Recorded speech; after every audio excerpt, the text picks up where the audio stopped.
Good evening అందరికీ. వేదిక ముందర మిత్రులు కార్తికేయ, గోపిచంద్ మల్లేని గారు, హీరో శివకార్తికేయన్ గారు, డైరెక్టర్ గారు రవికుమార్ గారు, అందరికీ వెరీ గుడ్ ఈవినింగ్. ముఖ్యంగా ఈ చిత్ర దర్శకులు రవికుమార్ గారి గురించి చెప్పాలి. ఆయన గురించి నేను గూగుల్ చేసి తెలుసుకున్నాను. ఇంతకుముందు ఇలాంటిదే ఒక స్కైఫై సినిమా మంచి కాన్సెప్ట్తో తీశారు. ఇవాళ రేపు ఏమంటాం నిన్న ఇవాళ రేపు అన్నట్టు ఆ టైటిల్ వస్తుంది.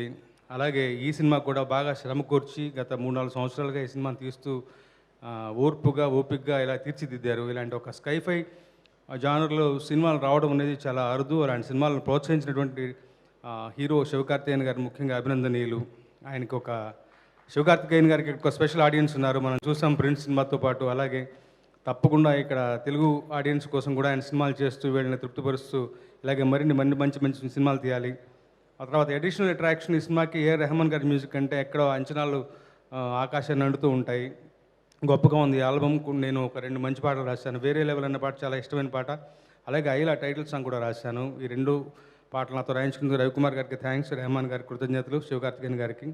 ముఖ్యంగా తెలుగులో మిత్రులు మహేశ్వర రెడ్డి గారి సినిమా చేస్తున్నారు. వారికి ఈ సినిమా మంచి లాభాలు సంపాదించి పెట్టాలి. పండగకి రావాల్సిన సినిమా ఆల్రెడీ పండగకి తమిళనాడు వచ్చి విజయఢంకం మోగించింది.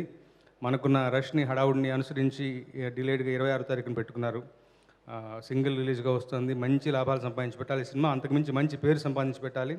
ముఖ్యంగా దర్శకులు రవికుమార్ గారి ఎఫర్ట్స్కి మంచి అప్రిషియేషన్ రావాలని భగవంతుని ప్రార్థిస్తూ సెలవు తీసుకుంటున్నాను. Thank you so much.